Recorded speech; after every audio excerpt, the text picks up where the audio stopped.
Hello, everyone. Thanks for being here tonight for Farah Al Qasimi's screening of her feature film.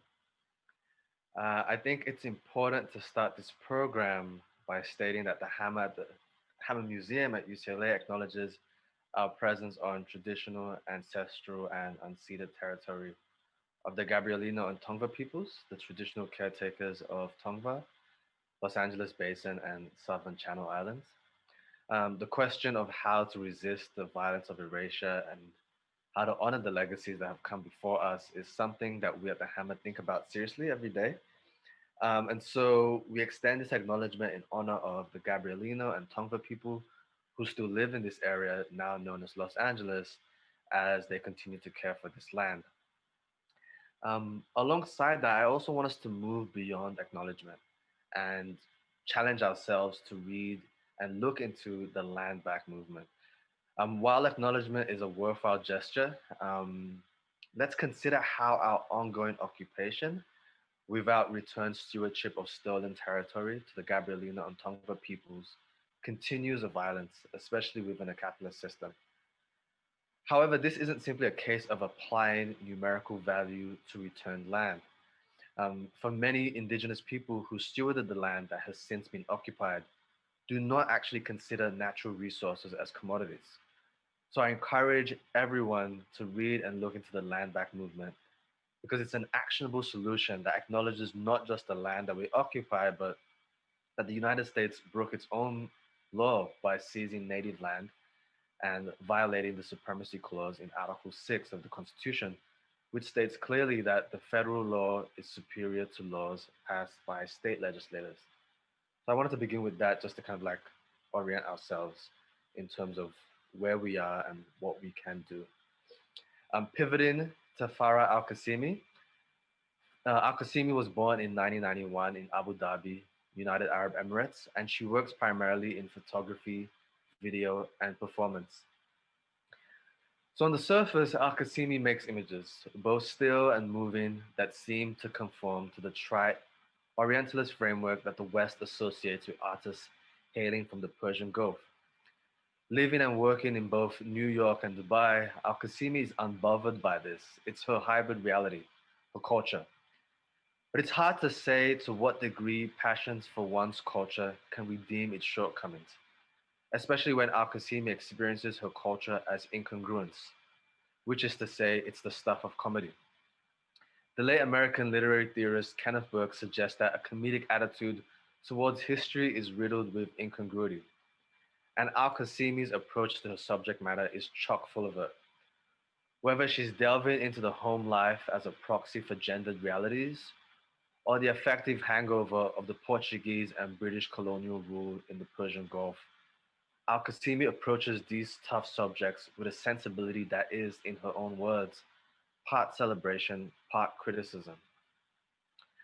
On this celebratory impulse, the words excess and exuberance feel familiar within the scenes Al Qasimi documents and in many ways desires.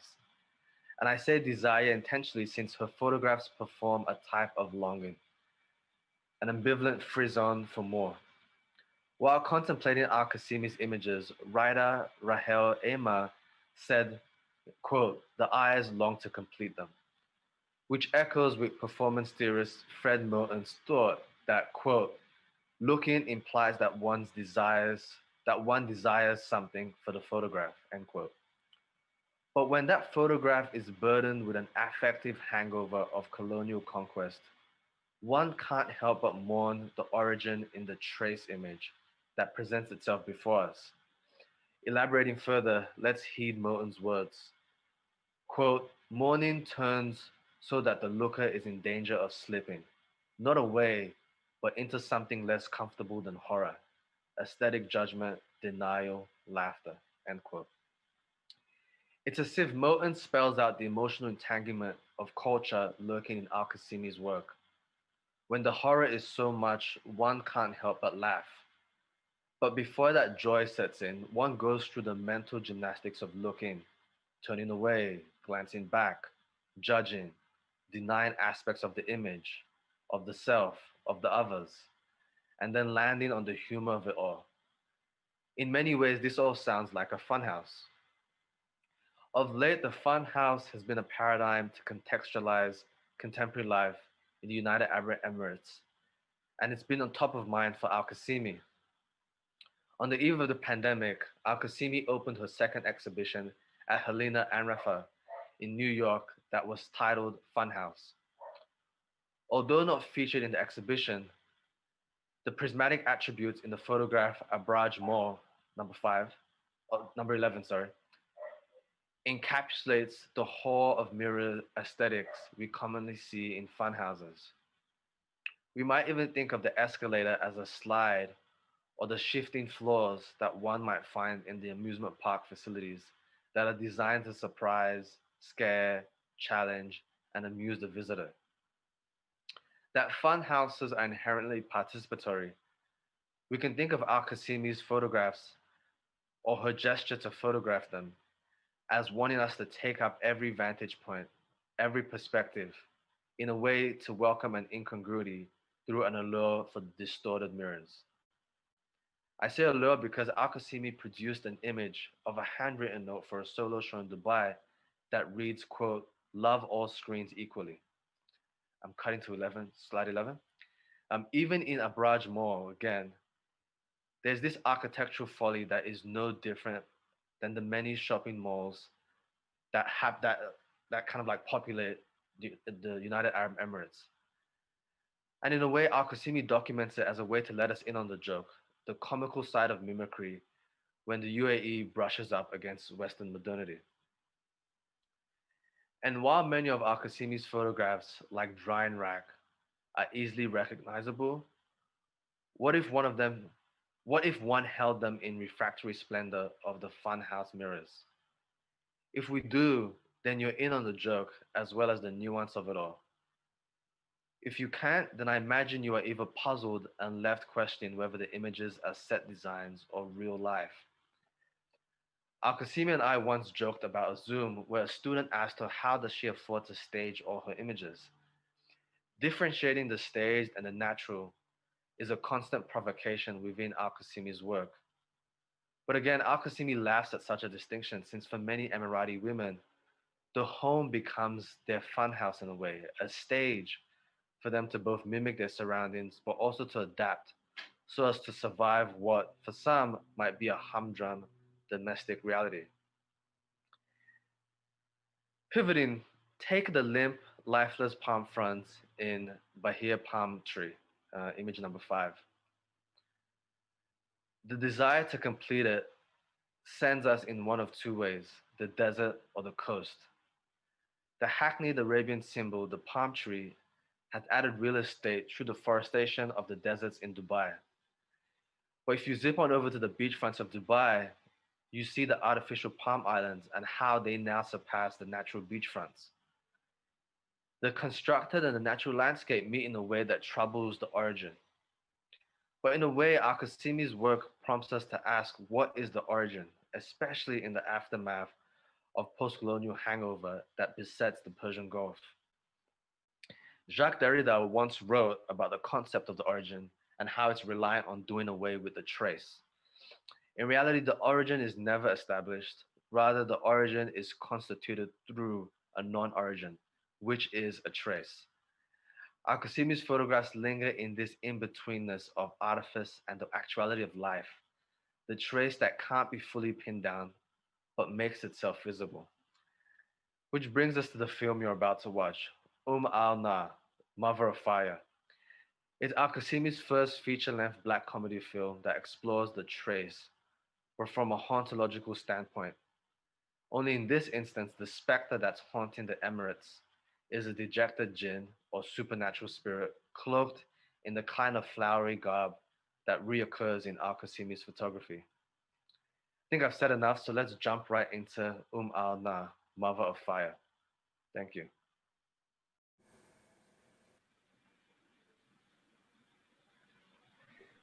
Okay, hey Farah, how you doing? Good. How are you? Good, good. Just a quick reminder to everyone, in the top corner there's a speech bubble. If you press that, you can like send us questions and we'll endeavor to kind of get through them. Um, but yeah, so again, thank you for watching.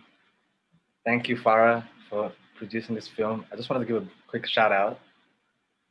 Farah's film was recently acquired by the Tate, so congrats to Farah.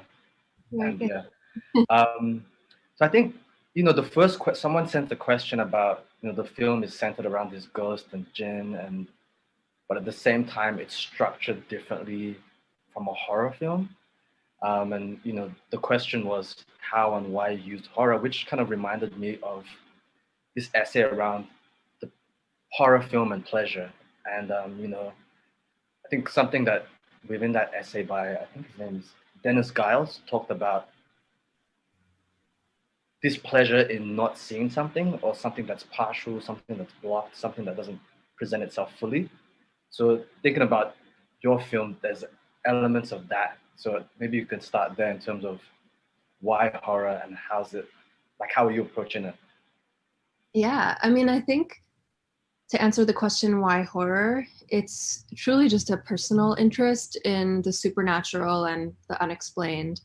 And I think for a lot of people who grew up in and around the Gulf, you sort of grow up with, these oral histories passed down from your parents and your grandparents about the jinni, and in particular, there are different jinnis that sort of correspond to different, fables, or different life lessons. So it's something that's always on the back of your mind, but it's never something that's been sort of adopted into modern culture, or it just remains in the vernacular and in oral storytelling. So I've always been curious about it, and my grandmother believes very much in jinnis. My dad, not so much. He's actually in the film. There's a scene of two men sitting by the fire, and so he's the person listening, and it's his childhood friend telling the jinn story. So yeah, I've just sort of grown up with the supernatural in the background, and also just to mention Jazirat Al Hamra, where the beginning is filmed, is right next to our house in Ras Al Khaimah. So that history is very much present. In terms of visibility, I think what I love about horror, or maybe my favorite subgenres of horror, is when you don't necessarily see the villain, when it's sort of like the Blair Witch Project. I think an incredible movie because you never see the thing that you fear the most, and I think that that's a really pertinent metaphor for some of the themes in the film of belief, and I think also of this push and pull between Western medicine and older, maybe more or less Western centric modes of healing and faith and knowledge. Mm-hmm.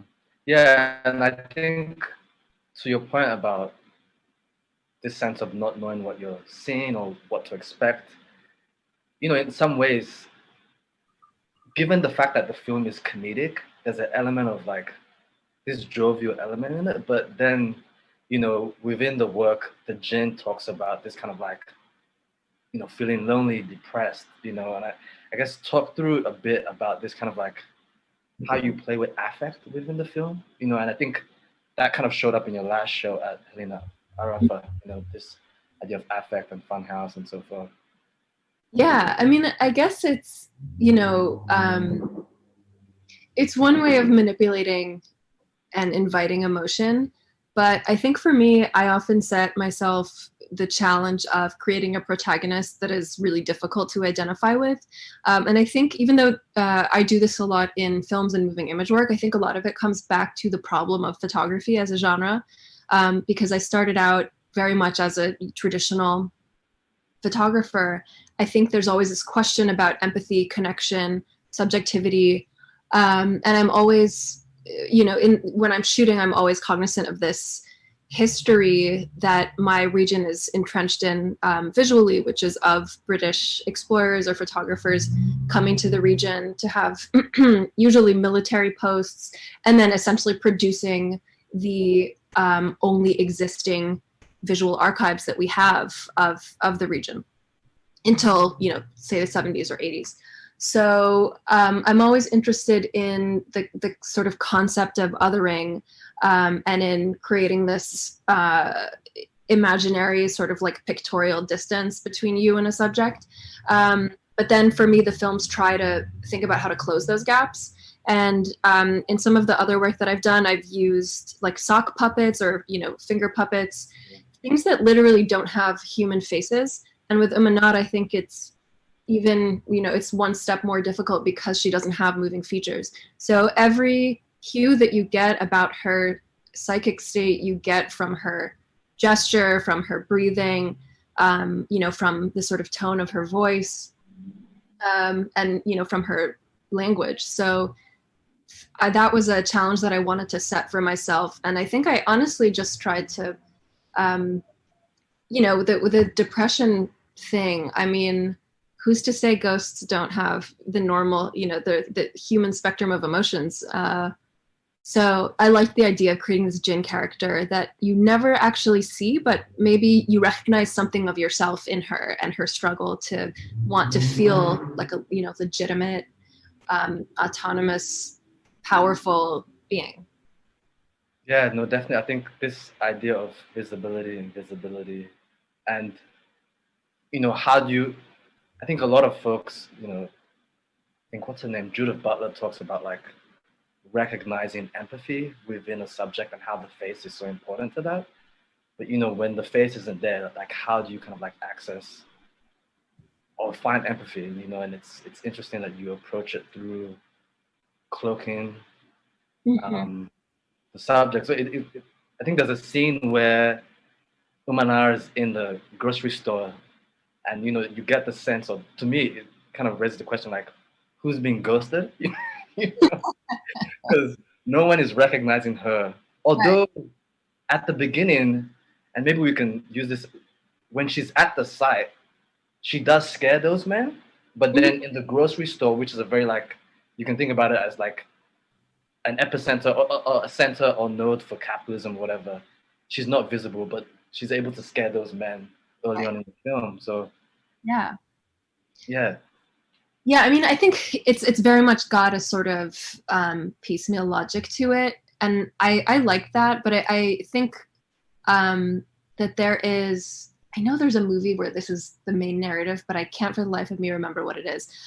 But I feel like there could be a reality in which, as she loses her power, she becomes less and less able to control her visibility. So maybe she didn't mean to scare those men, but she was just sort of lurking and watching them, um, make this shaky, like iPhone ghost video on their phones, and she, unintentionally kind of peeked out, and they were like, "Oh God." Um, but then maybe in the grocery store, she was like, "Why can't I be visible? Why can't I be noticed?" So for me, I think there is. There's like an extra layer of sadness when you realize that she doesn't have power over those things. yeah, yeah. The loss of power is super fascinating. I guess something to think through is, what you shared with me about the site. Why is the name blanking on me? جزيرة الحمراء.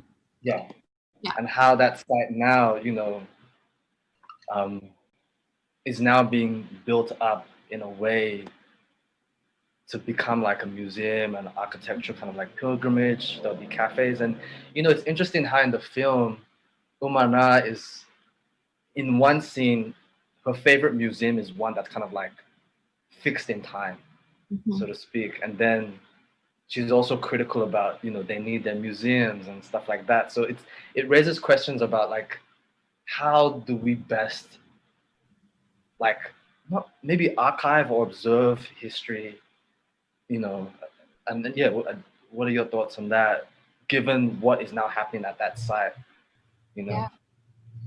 I mean, I don't know what the best way is, but I know that as somebody who's an obsessive observer and consumer of culture in all its forms, the way that I learn is through images, right? And often things that I don't really have the language for, I'm able to, I'm able to work through by the process of making and viewing images.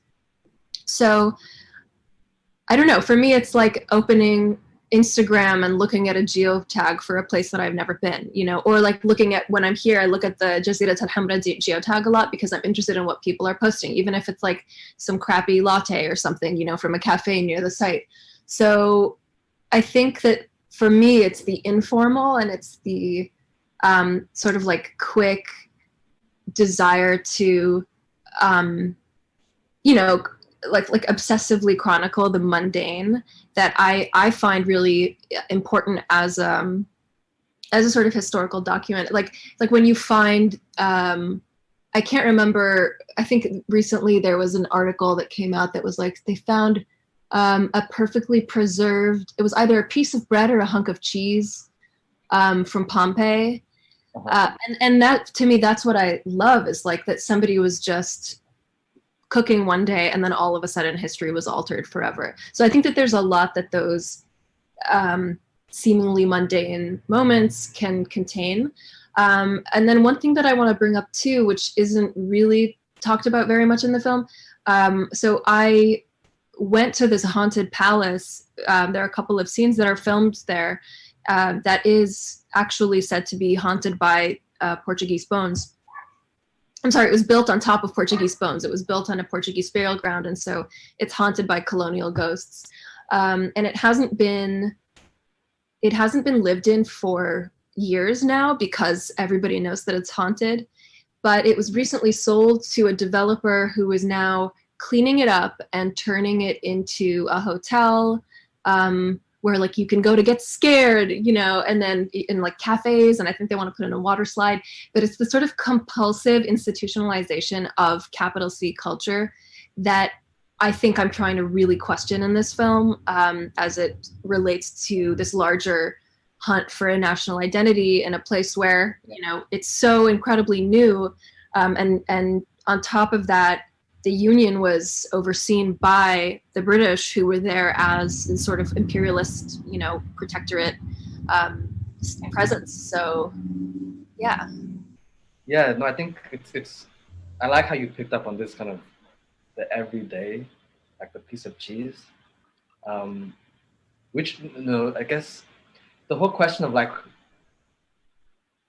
in that first museum that you that Um Al Naar references, like that pottery was something very vernacular and everyday, but then once it enters the museum as a space, it gets, you know, elevated to this new next level of, you know, but it's interesting this how you kind of like tie that into like vernacular culture as a part of like identity building, but in a way it kind of reminds me of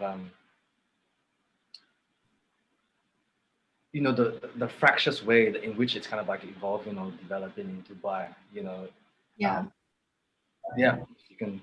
I had a professor in grad school, Rick Moody, and he used to say, you know how to take a great picture, take a picture and put it in a drawer for 30 years and it'll be great, you know.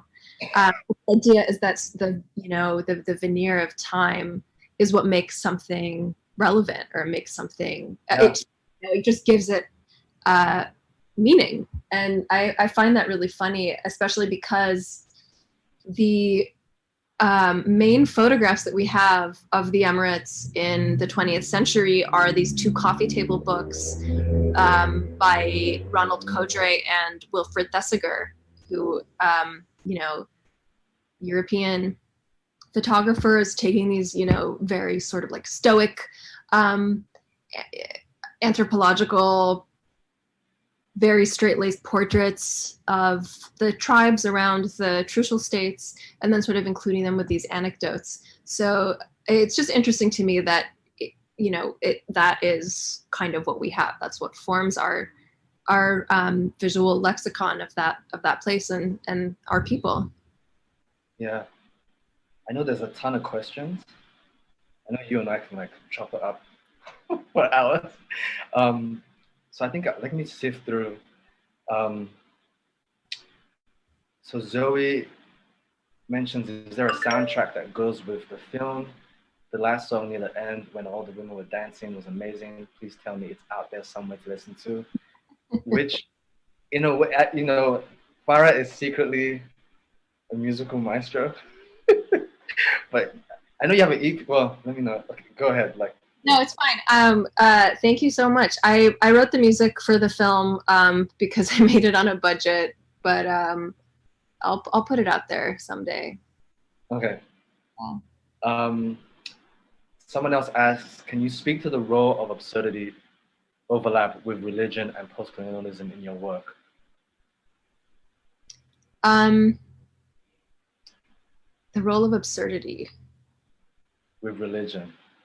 Yeah. I mean, I'm not sure. I'm not necessarily sure what you mean by that, but I think about the word absurd a lot and what it actually means.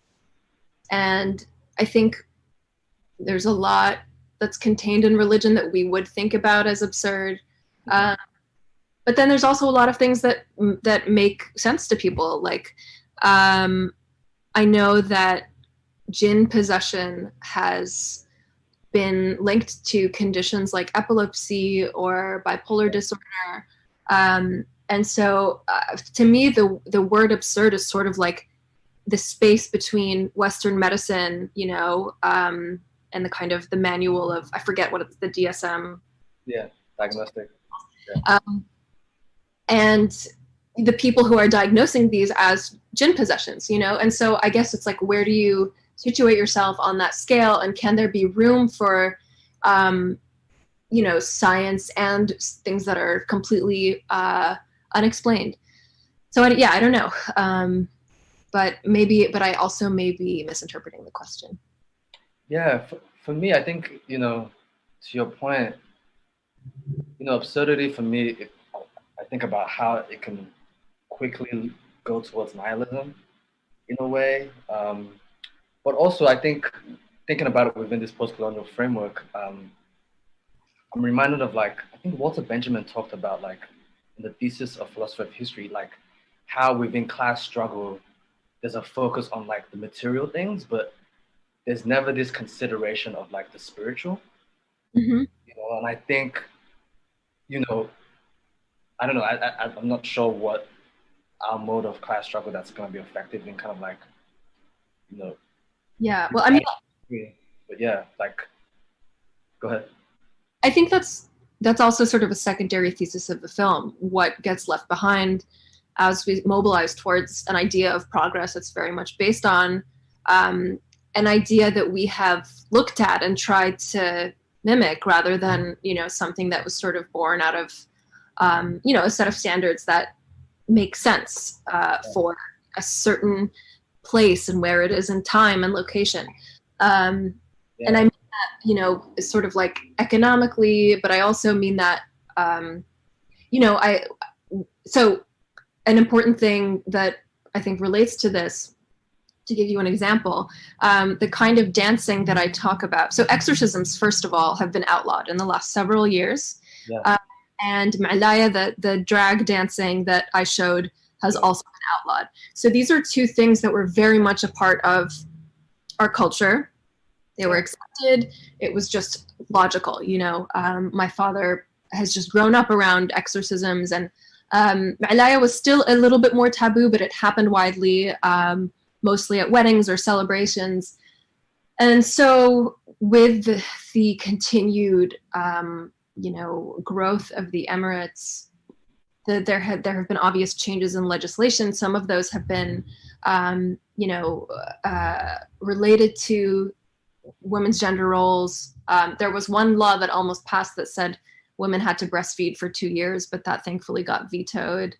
So it's a really interesting push and pull to me to say, like, this part of our culture is now it's now being phased out, because who gets to decide those things? And they still do happen. They just happen clandestinely. So, which is why Ahmed the exorcist, who was a real person and a real exorcist, which is why he refused to be shown on camera and would only, have his voice recorded.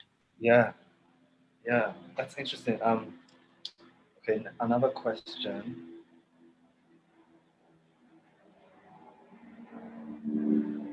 So, from Abed? What is there about the choice of fabric for the Genies? It has a falahi, element, but also draws from ornamentation of the cakes and the feminine? That's a great question. The choice of fabric, yeah, I think you're totally right. I think it's really centered around ornamentation.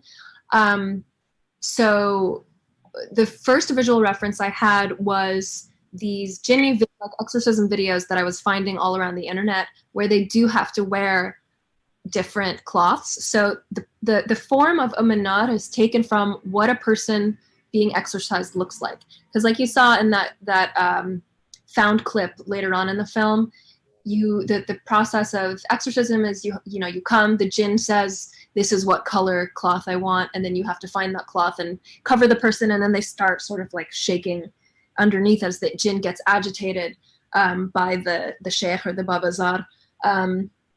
So I knew straight away that she had to be this clothed figure. And I wanted it to be sort of like mashup of all of these different colors, thinking about almost as though she was accumulating different fabrics over time from the different times that people have tried to exorcise her. Mhm. And then, I think a lot of my still work also centers around this idea of ornamentation and how there is so much about a person that's embedded in how they choose to ornament their surroundings. And we were talking yesterday about like this very interesting impulse to hide, like if you ever see somebody has a frilly tissue box cover in their house, or like a frilly washing machine cover, or in the 1980s you would have carpeted toilet covers, or bathroom floors, which is actually disgusting, but it's something, there was this sort of need to say, oh no, we don't do that, where it's like a removal and denial of the human form, to say like we have to alter these we have to alter these things so that we're not reminded of the fact that we sit on toilets and squeeze out our food, whatever. So yeah, I find that like denial of humanity, or like that denial of the thing to just be itself, really, really interesting. And that's, I think, partially why I wanted to include this idea of a highly ornamented figure in the film. So she's got like lace and frills and a really terrible face. Yeah, and actually, we can talk about this later.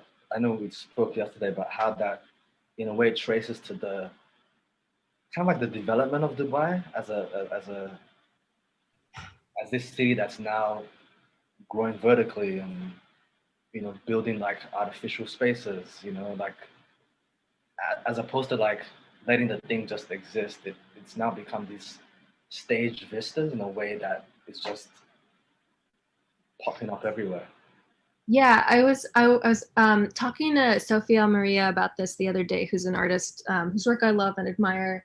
And the way that I was trying to describe it to her was that it feels like you are playing a video game, and there's when you play a video game and there's like parts of the landscape that don't load because they were just never programmed by the game designers. Yes. Like there'll be like a path with nothing around it, or maybe trees, and then like you go to the village, and then a path with trees, and then you go to like the market or whatever. And that's kind of what driving through the Emirates feels like, because it's not as though the urban planning came about as a result of natural patterns of human movement and need. They came about as a result of people saying, oh, well, we're going to put Silicon Oasis here, which is where the tech industry is going to be. There it goes, and then, oh, crap, it doesn't actually work with this highway, so we're going to put this over here. There's a lot of sort of like patchy, infrastructural work that then has to be returned to at a later date because things were built without interconnectivity, without natural sensical movement in mind. And so that creates a very interesting state, like psychogeographic state, to sort of borrow from G. Debord. It makes you angry. It's like if you're driving down the street and then there's an exit that was there one day and then all of a sudden it totally disappears, that makes you angry. You're late for work, you get stuck in traffic. And so I'm very much interested in how that like prioritization of rapidity, like we have to do this now because we have Expo 2020, or rest in peace, or like we have this thing, and that we have to look forward to, and it just everything else, every other, I don't know, logical. I don't know. All logical frameworks just fall to the wayside.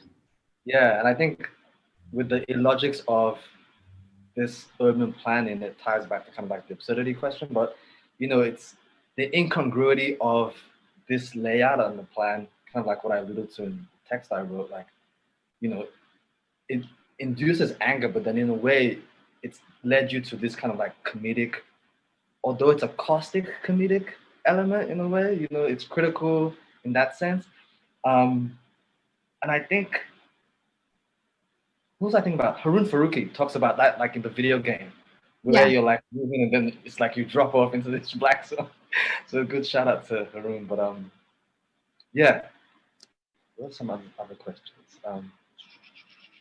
I also just want, while you think of a question, I think a lot about comedy and how like the best stand-up comedians are usually the most depressed people. There's this one Mitch Hedberg joke that I love where he goes, I used to do drugs. I still do, but I used to too. And it's like, it's actually a really sad joke, especially because, he died because of it. But I don't know, there's just something about acknowledging reality head on, and needing to just like the process of alchemizing tragedy into humor is really interesting to me. Yeah, and as you mentioned, a comedian, I'm thinking about Hilton Als wrote this really beautiful essay on Richard Pryor, and like it's so dark. At the same time, he was this like comedic genius. But yeah, Aviana has a question. She said, "Can you speak more to the space that the genie inhabits?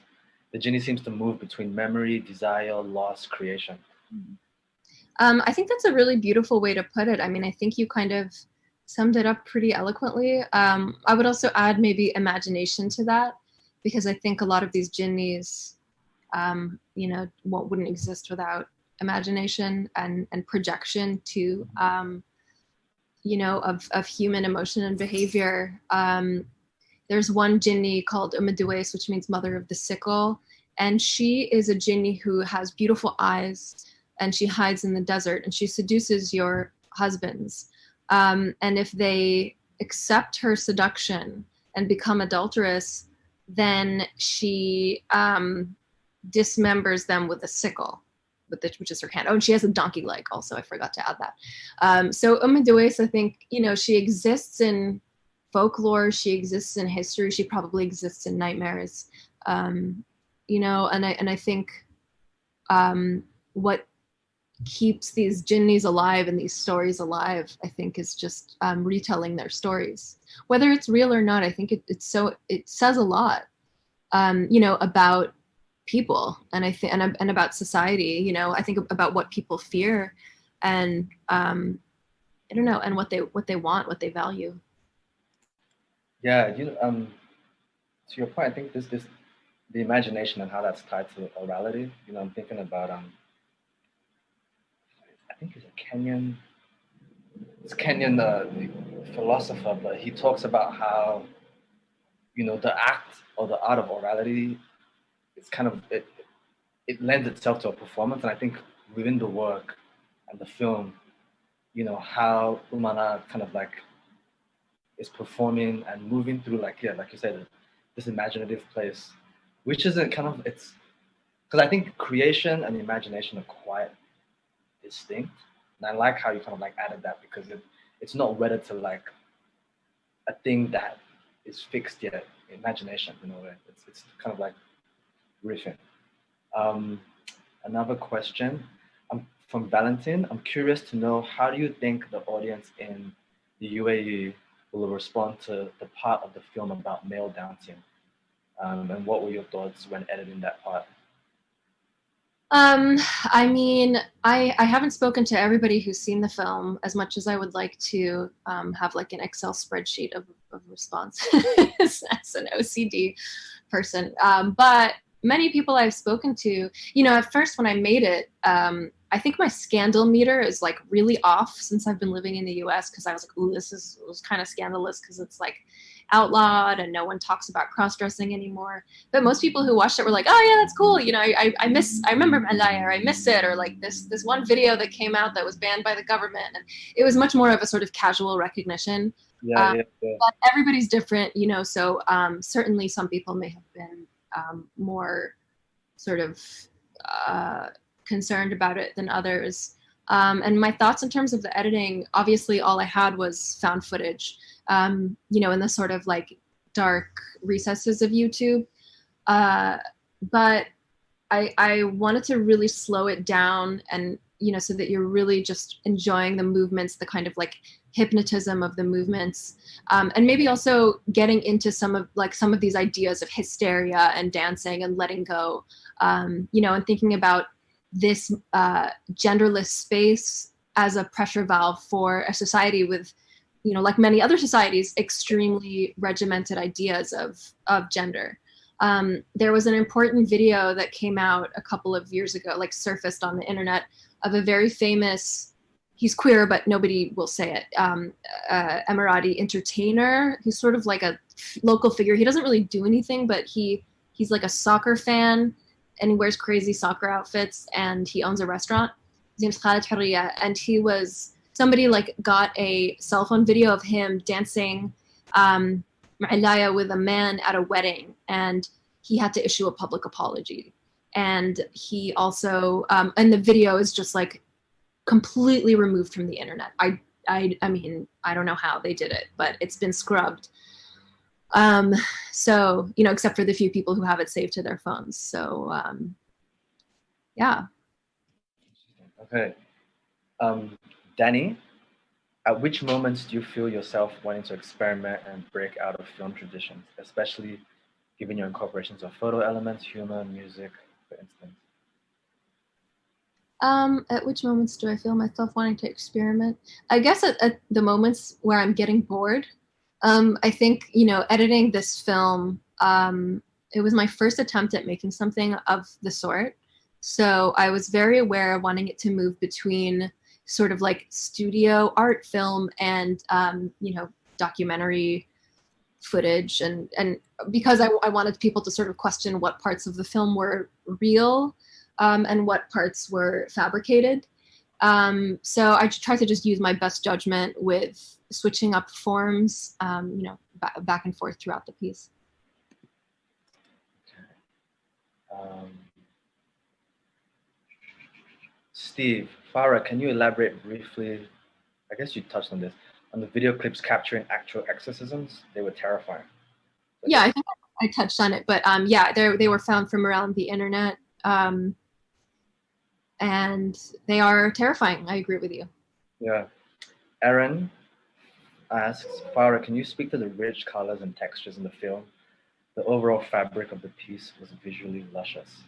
Thank you. Can I speak to them? I don't know. I mean, I feel like I get asked about color often, and I think I'm certainly drawn to it, but I think it's also hard not to if you're somebody who's making lens-based work in a place that is very colorful. And I mean that, I don't know, I mean, it's a place where a lot of different cultures come together. Literally, it's a, you know, it's a port, it's a trading hub. So I think it's a place where, oh, also, I think it's important to mention that the population is only about 5% Emirati, and then 95% expatriate. So locals are very much a minority. So it's a place that really has to cater to so many different desires and aesthetic sensibilities that color inevitably becomes a part of your surroundings. So it's hard for me to really remove. It feels so innate to me that it's hard to see it, or my obsession with it from a distance. Yeah, it's interesting. At the same time, I know yesterday we were chatting how part of that rich texture. And I'm thinking about this. There's this book I started reading about like fractal Orientalism, and it's this idea of like Orientalism within the Orient. So I think you mentioned about like folks in the hotel wearing a Latin garb, and Yeah, but I think this idea with fractal Orientalism, and I think Edward Said alluded to this in his preface, but I've forgotten the author's name. But it's kind of like this repetition of Orientalism that happens within the Orient. So like the Emirates is compared to another country, and then Dubai is compared to other American cities in Lebanon. So and then that kind of like leads to this what you kind of mentioned with the hotel is this kind of like sense of dress that's tied to texture, that's tied to this weird amalgamation of tropes within the Orient. totally. It's like a self-fulfilling prophecy of just creating a mishmash. Like they call Beirut the Paris of the Middle East, and Yeah. um, yeah, no, I think that's a very real thing. I mean, I was at the grocery store last time I was home, which was a year ago now, and it's an Arabic chain called Lulu Hypermarket, and there was a sign for an aisle that said ethnic food. I was like, ethnic food? What does that mean? I mean, for us, what is that? What does the word ethnic mean? Um, and it was like, taco shells and like rice noodles. Oh, But I was like, okay, so we're following the sort of American definition of what ethnic or global foods would be, which was just such an interesting moment of positionality to me. And then just to elaborate on the hotel thing, because I'm not sure if people know what we're talking about, but there's a hotel in Dubai where the staff all wear like Aladdin clothes, which is obviously not our culture, but it's this interesting kind of self-orientalizing that happens as you like in the I can speak to why it happens in the Emirates. I think it's like they've been pivoting towards a tourism economy for a long time, so that there's this sort of need to make it acceptable or desirable as a tourist destination, and for a place that doesn't have it's like a historical identity in the sense that like the individual Emirates have an incredible amount of history, but the country as a whole doesn't really have like a historic aesthetic to tie itself to. So it just sort of decided that that's what it was going to be. Oh, and also Sex in the City too is a really terrible like version of that, because they actually shot the whole thing in Morocco, but yeah. they got the hotel pretty right. Yeah. Um, okay.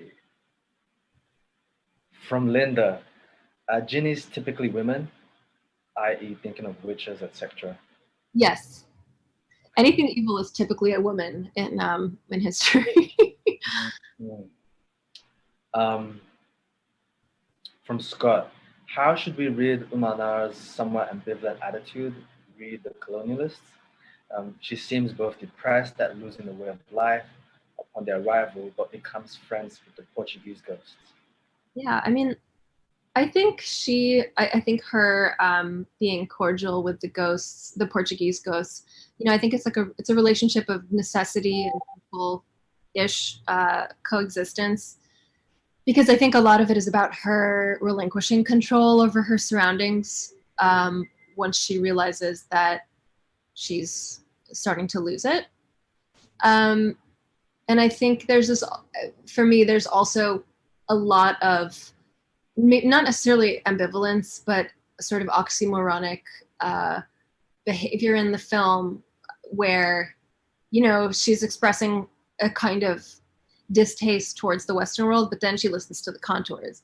And I think it's a sort of hypocrisy that I recognize in myself as somebody who is often critical. So my mom is Lebanese American, so I am part American, but I find myself being really critical of the US when I'm here and really critical of the Emirates when I'm there. And it's this whole thing where I'm like, you can't have it both ways.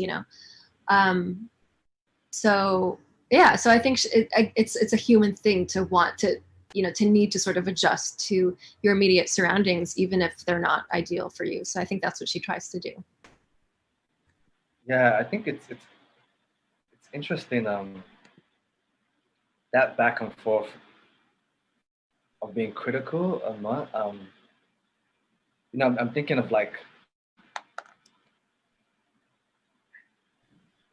I guess within the film, this idea of like mimicry and so forth, and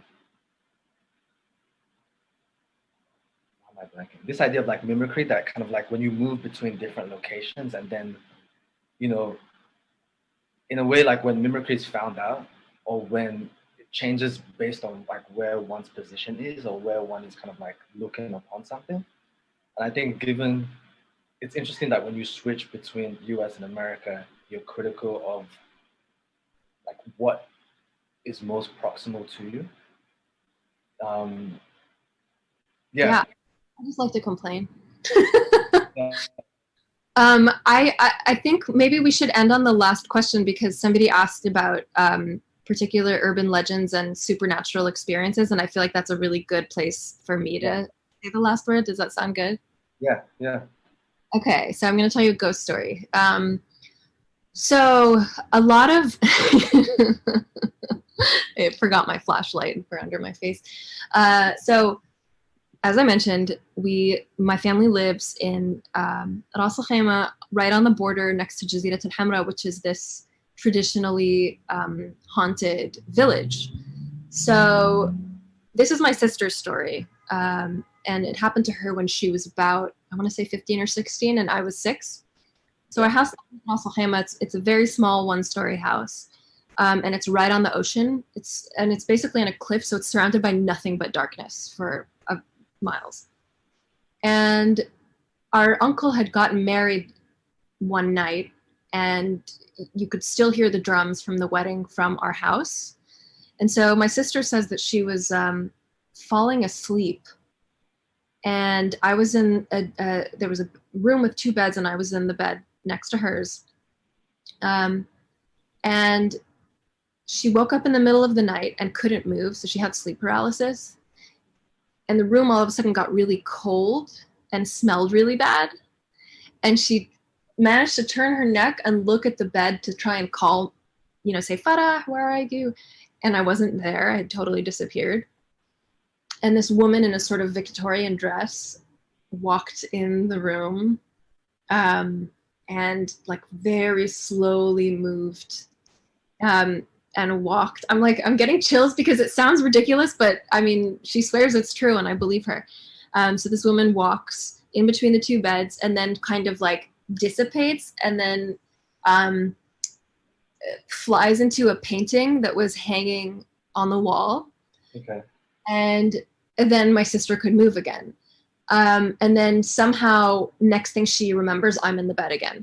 And so she knew that she was not dreaming because she could still hear the drums from the wedding, and she was perfectly aware of everything that was happening, but she couldn't move, and she couldn't scream, she couldn't make a noise. And so the next day, it turns out the painting was it was a painting that somebody had given my dad. Someone from Argentina had given my dad, and there were 2 veiled women in the bottom left of the painting. And my sister, we still have the painting. It's actually in. It might be in the film. No, it's in something that I've done. Yeah. But yeah, you can see the 2 veiled women, and she swears that the woman with the blue veil was the one that was walking around the house at night. So. Whoa. Ah. Have you done anything with that? Have you done anything with that, or? I produced a. I can show her to you. 1 second. I produced a zine with Third Line that this is it, but it had a lot of the research that I did for the show and for the film, and a lot of it. Oh, I found her. So there's a lot of writing, sort of just my personal anecdotes, and Yeah. So this is her. Oh. Yeah. So that's a picture of the part of the painting that she's in. Yeah. Yeah. So everybody say your prayers before you go to bed. Praise Allah. And, sorry for bringing ghost energy into your Zoom. Yes. It's Halloween, so. But the idea that genies aren't always bad. I think from what I've read, their powers can be put towards benevolence in a way. They can. Yeah, yeah. If they choose. If they choose, yes. Anyway, Farah, this has been great. I know we've been talking 35 minutes, I think. Yeah. Anyway, um, we're gonna wrap. I don't know how this works, but Well, we can just say goodbye and thank you so much for joining us and happy Halloween. yes, happy Halloween. All right, cheers.